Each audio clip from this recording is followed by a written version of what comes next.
Maadhimisho ya siku hii ni fursa ya kutathmini hatua tulizopiga katika harakati za kuleta usawa wa kijinsia na haki za wanawake, sambamba na kutafakari changamoto zinazowakabili kama vile ukatili wa kijinsia, ubaguzi na ukosefu wa fursa sawa, ili kuihamasisha jamii kuchukua hatua mwafaka za kukabiliana na hali hiyo.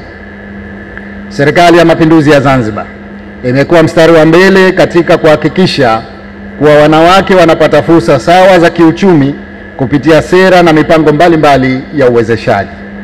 Kwa mfano, kupitia wakala wa uwezeshaji wananchi kiuchumi, kati ya jumla ya wanufaika 34,746, wanawake 17,811 wamenufaika, wakichangia 51.2% ya wanufaika wote.